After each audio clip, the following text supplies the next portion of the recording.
रोहित एकदम गुमसुम अपने कमरे में बंद। उसका ये हाल किसने करा? मैं बताती हूँ। इसका ये हाल हमारी सोसाइटी ने करा, हमने करा। कभी स्कूल में तो कभी घर में तो कभी शादी में, न जाने कहाँ कहाँ किन किन लोगों ने तरह तरह की बातें रोहित को सुनाई। क्यों?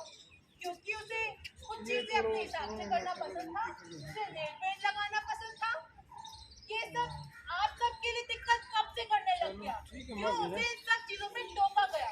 इन सब चीजों का नतीजा ये है। बात करना ही बेकार है, ऐसे व्यवहार करके जैसे कुछ हुआ ही ना हो। माँ, क्यों ये सोसाइटी मुझे एक्सेप्ट नहीं कर सकती? क्यों मैं अपने तरीके से नहीं जी सकता? मैं जैसा हूँ उसमें दिक्कत क्या है? पापा, क्या आप भी मुझे एक्सेप्ट नहीं करोगे? क्या आपको अंदाजा है मैंने क्या क्या देखा है? मैंने क्या क्या महसूस करा है? मैं किस किस दर्द से गुजरा हूँ? मेरे खुद के स्कूल में मेरे खुद के दोस्तों ने मेरे साथ वो करा जो मैं किसी को बता भी नहीं सकता। लेकिन मैं उन सब का डटकर मुकाबला करना चाहता हूँ। मैं अपने हक के लिए लड़ना चाहता हूँ पापा, मैं अपने हक के लिए लड़ना चाहता हूँ। इस लड़ाई में मुझे सिर्फ आपका साथ चाहिए पापा, सिर्फ आपका। अगर आप पहले से मेरे साथ होते तो आज मैं खुश होता पापा, आज मैं खुश होता। बेटा, मुझे माफ कर दो। मुझे एहसास हो गया है कि मैंने अपने ही बच्चे के साथ कितना बुरा व्यवहार किया है। मगर सच कहूं तो मेरे लिए ये सब नया है, बिल्कुल अलग है मेरे लिए। हमारे समय में इस सब चीजों के लिए कोई जागरूकता थी ही नहीं। हमने तो बस कुछ चीजों के शौकों पर गौर किया है, लड़कियों के और लड़कों के। मगर इस सब में हम ये भूल गए कि शौकों का तो कोई जेंडर होता ही नहीं। वो तो बस कुछ कार्य होते हैं जिन्हें करके इंसान खुश होता है। बेटा, मुझे माफ कर दो। मुझे एहसास हो गया है कि मैं तुम्हें समझ नहीं पाया। मगर जिस वक्त मुझे तुमसे तुम्हारे दिल की बात करनी चाहिए थी, वहां मैं तुमसे मुंह फेर के खड़ा था। और मेरी इसी गलती की वजह से मेरा अपना बच्चा। देखिए, मैं हूँ नई दिल्ली के जंतर मंतर पर, और जंतर मंतर पर तमाम छात्र यहाँ पर धरना प्रदर्शन कर रहे हैं। विशेष रूप से देखा जाए तो एक जेंडर को लेकर के जिस तरीके से समाज में हंसी उड़ाई जाती है, मजाक उड़ाया जाता है उसका, तो उस पर कहीं ना कहीं यहाँ पर सभी छात्र धरना प्रदर्शन कर रहे हैं। इनकी कुछ मांगे भी हैं सरकार के समक्ष। हमारे साथ हैं कनिमणि जी, जो कि इन सारी समस्याओं की शिकार हुई थी, लेकिन उन समस्याओं से ये निकल आई हैं और आज एक अच्छी ज़िंदगी जी रही हैं। कनिमणि जी, आज आपने जो यहाँ पे प्रोटेस्ट रखा है, क्या उद्देश्य रहा इस प्रोटेस्ट का करने का? प्रोटेस्ट तो श्रेया चोपड़ा जो आरवी के रिलेट में उन्होंने रखा है। मैं बस यहाँ जुड़ रही हूँ। मैं एक लॉयर, ट्रांसजेंडर पर्सन हूँ, वुमन हूँ और एक लॉयर भी हूँ। दिल्ली में प्रैक्टिस करती हूँ। मेरा ज्वाइन करने का यही उद्देश्य है क्योंकि जेंडर और सेक्सुअलिटी एजुकेशन, लिंग और लैंगिकता का जो उसके बारे में कुछ भी विचार या विचार विमर्श हमारे स्कूल्स में होता नहीं है। बच्चों को कुछ भी सिखाया नहीं जाता है। सिर्फ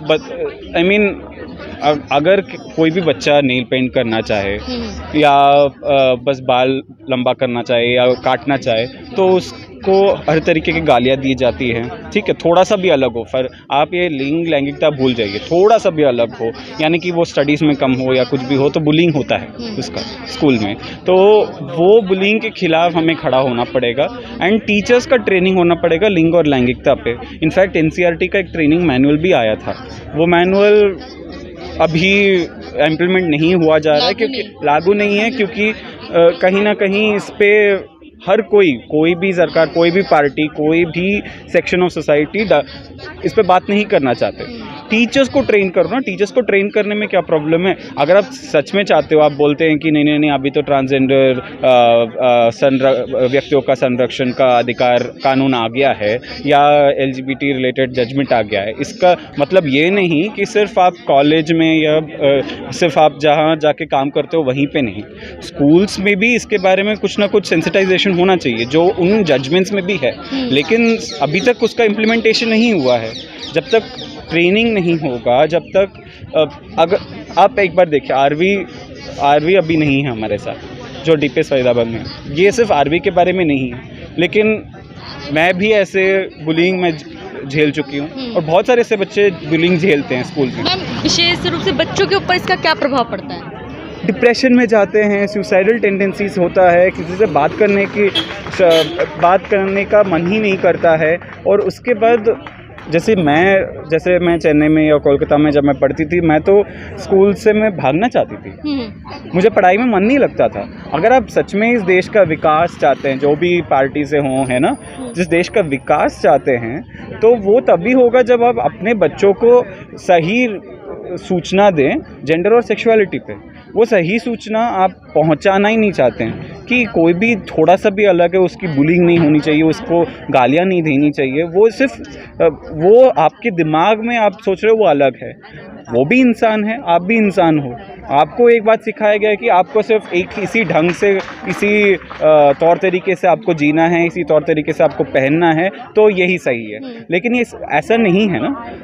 तो मैम, इसका दोषी किसको मानती हैं आप? क्या समाज है? इसका दोषी समाज है, इसका दोषी हमारा सिस्टम है।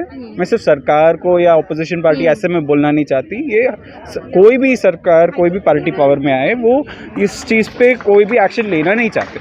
स्कूल्स में कम से कम टीचर्स का ट्रेनिंग हो, उनको बिठाया जाए, उनको समझाया जाए कि अगर एक भी टीचर मुझे सपोर्ट करती जब मैं पढ़ती, या किसी और को सपोर्ट करती जब वो पढ़ रहे हैं, इवन इफ अगर बाकी 10 टीचर्स उनके खिलाफ हो, तो शायद बच्चे सुसाइड करने से पहले 2 मिनट सोचते। उनके लिए कोई होता जिनको जाके वो बता पाते। सुसाइड छोटे, वो तो एक्सट्रीम है, वो हरासमेंट होने से रोक पाते लोग। वो स्कूल्स में बच्चों को सिखाया तभी उसी टाइम पे सिखाया जा सकता था कि ये हरासमेंट सही नहीं है। लेकिन अभी आप देखिए, मैं सुप्रीम कोर्ट में भी जाती हूँ, या हाई कोर्ट में भी जाती हूँ, या जिला कोर्ट में भी जाती हूँ, मेरा हरासमेंट होता है। ठीक है, आज भी होता है। तो बच्चे संवैधानिक जगहों पे भी होता है, तो क्योंकि बच्चे बड़े होके वही जाके सीखते हैं ना, जो उनको स्कूल में सिखाया जाता है, जो उनको घर में बताया जाता है, जो वो आस पड़ोस में फिल्म्स में देखते हैं। तो ये बात तो आपको हर जगह में उठाना पड़ेगा ना। आप सेंसिटाइजेशन जब तक नहीं करोगे तब तक नहीं होगा। आप कह रही हैं जो नालसा जजमेंट आया था सुप्रीम कोर्ट का, सर्वोच्च न्यायालय का 2014 में, और Navtej versus union of India जो 2018 में आया था सुप्रीम कोर्ट के जजमेंट, दोनों जजमेंट में सुप्रीम कोर्ट का आदेश है कि सरकारों को, सारे सरकारों को, राज्य सरकार हो, केंद्र सरकार हो, कि आपको सेंसिटाइजेशन करना पड़ेगा, मास कैंपेन्स करना पड़ेगा। अगर आप कोई इलेक्शन होता है, ऐसे सोचिए, अगर कोई इलेक्शन होता है तो वोट करने के लिए इलेक्शन कमीशन घर घर जाते हैं, कैंपेन करते हैं, बड़े बड़े एक्टर्स को लेके आते हैं और कैंपेन करते हैं कि प्लीज़ जाके वोट कीजिए। लेकिन इस पे, जेंडर और सेक्सुअलिटी पे, कोई भी सरकार अभी तक कोई भी एक्शन नहीं ले रहा है। आप एक बात देखिए, सिंपल सी बात, ट्रांसजेंडर पर्सन्स के लिए जो नोडल मंत्रालय है, जो मंत्रालय से आप ताल्लुक़ रखते हैं, बातचीत करते हैं, वो सोशल जस्टिस मिनिस्ट्री, ठीक है, सामाजिक न्याय विभाग मिनिस्ट्री है राज्य सरकार और केंद्र सरकार में। लेकिन एलजीबी पर्सन्स के लिए कौन सा मंत्री है, कौन सा मंत्रिमंडल जो बैठा हुआ है जो इसके बारे में बात कर रहे हैं? अगर आप नारियों का बात करें, विमेन का बात करें, तो women and child development ministry है। स्टेट लेवल में, सेंट्रल लेवल में ऐसे मिनिस्ट्रीज होते हैं। एजुकेशन पे अलग से मिनिस्ट्री है। लेकिन कोई भी नोडल डिपार्टमेंट, जैसे कि सोशल जस्टिस मिनिस्ट्री भी होना चाहिए ना। सोशल जस्टिस मिनिस्ट्री इस बात पे बात करना चाहिए, चाहे वो स्टेट गवर्नमेंट हो या सेंट्रल गवर्नमेंट हो। बात कर रहे हैं। अच्छा मैम, एक बात कहना चाहूँगी मैं, संविधान में जेंडर जो है समानता दे रखी है, लेकिन फिर भी समाज में इस तरीके की कुरीतियाँ आज भी पनप रही हैं, जिससे कि कई छात्र जो है सुसाइड कर रहे हैं। इस पर क्या कहना चाहिए? नहीं, जब संविधान बना था तब भी बाबा साहेब अम्बेडकर ने, जैसे बहुत सारे अम्बेडकराइट और दलित एक्टिविस्ट ने ये बहुत बार बोला है, जो संविधान में रुचि रखते हैं, कि भाई हमारे देश में राजनीतिक तौर से डेमोक्रेसी है, ठीक है, लेकिन सामाजिक तौर से डेमोक्रेसी नहीं है, इकोनॉमिक तौर से डेमोक्रेसी नहीं है। वो इक्वालिटी, वो समानता अभी तक भी हमारे समाज में नहीं है। जब तक वो समानता के ओर हम बढ़ेंगे नहीं, उसके ओर हम काम नहीं करेंगे, वो हॉस्टिलिटीज़ के ओर, वो हॉस्टिलिटीज़ को नकारने के लिए जो भी काम करना है वो नहीं करेंगे, तब तक हम कुछ नहीं कर पाएंगे। चाहे 100 साल भी हो जाए, 200 साल भी हो जाए। अमेरिका का जो संविधान है वो 200 साल का पुराना है, अभी भी वहाँ पे हॉस्टिलिटी है। लेकिन काफ़ी हद तक अगर आप अमेरिका और इंडिया का कंपैरिजन करें तो अमेरिका में काफ़ी हद तक बढ़ गया है, चीज़ें बदल रही हैं। लेकिन हमारा देश अभी भी वहीं पे है। वो हमारे देश में अभी भी जो नारी बच्चे हैं उनका कत्ल हो रहा है ना, फीमेल इंफेंटिसाइड हो रहा है। हम बस उसी इश्यूज़ पे हम आगे नहीं बढ़ पा रहे हैं। तो सेक्सुअलिटी और जेंडर पे हम काम ही नहीं करेंगे तो कहाँ होगा ये सब। आज आपकी कुछ मांगे भी हैं सरकार से? सिंपल है, ये सिर्फ आरवी का केस के बारे में नहीं है, ये हर स्टूडेंट, अगर ये सरकार या कोई भी सरकार इस देश का विकास चाहते हैं तो वो कृपया करके उनके अंडर जो भी पब्लिक स्कूल्स आते हैं उनके प्रिंसिपल्स और उनके टीचर्स को सेंसिटाइज पहले बैठक बैठाएं। पहले हमारे सामाजिक न्याय विभाग और मंत्रालय जो हैं वो एलजीबी इश्यूज़ को नकारे ना, और सिर्फ ट्रांस इश्यूज़ पे काम करने से काम नहीं चलेगा।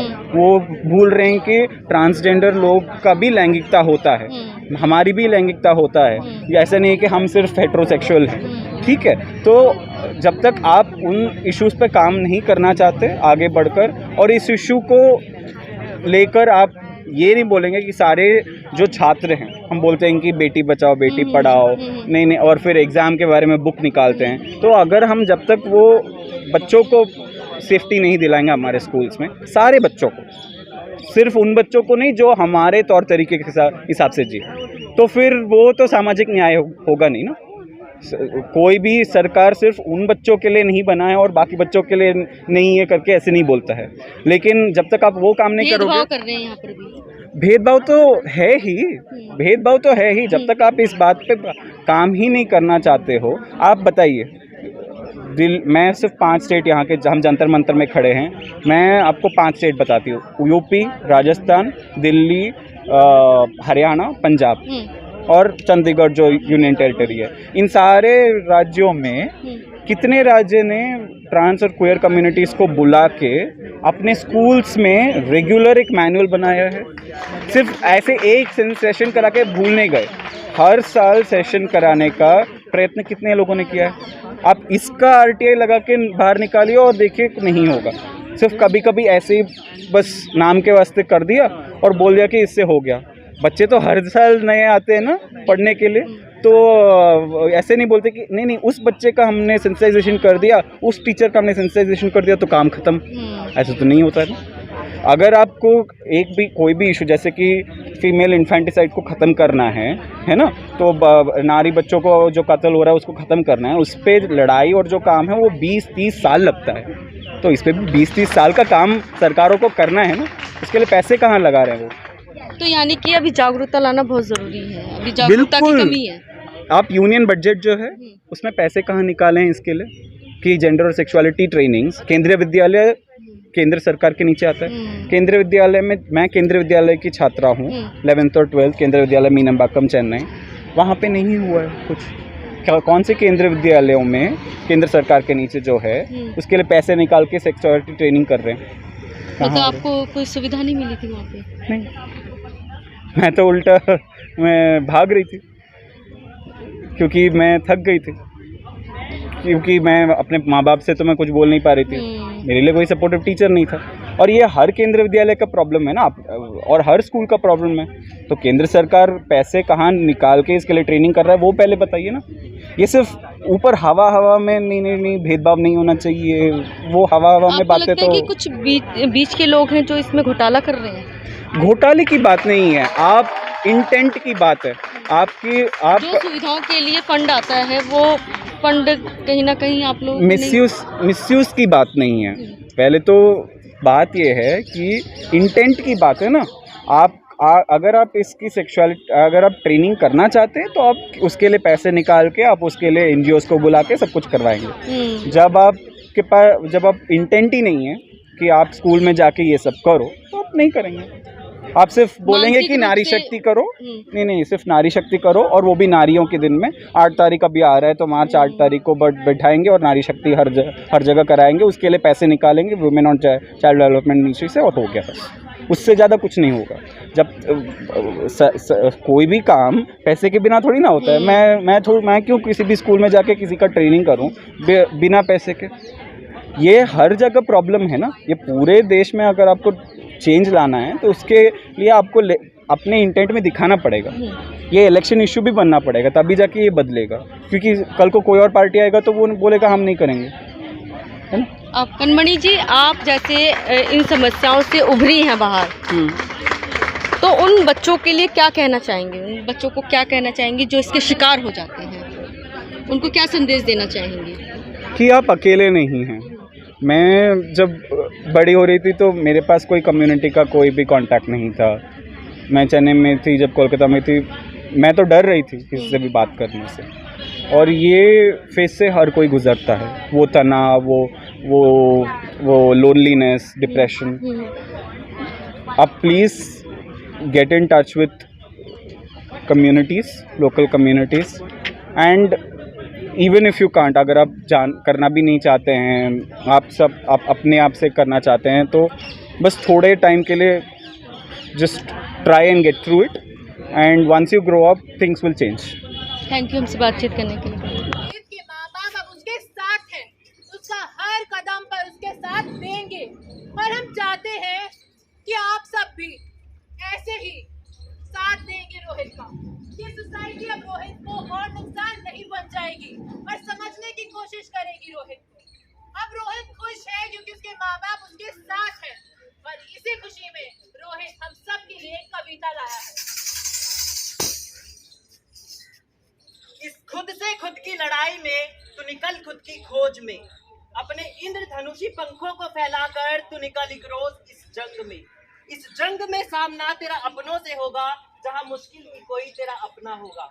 पर तू निकल इस जंग में, अपने लिए ना सही, अपने जैसी उन दबी आवाजों के लिए कर ये महासंग्राम, कर ये महासंग्राम आजादी का। धर रूप अर्धनारीश्वर का दुनिया को दिखाना है, इस आजादी की जंग में इंद्रधनुषी ध्वज फहराना है, इस आजादी की जंग में इंद्रधनुषी ध्वज फहराना है, इस आजादी की जंग में इंद्रधनुषी ध्वज फहराना है।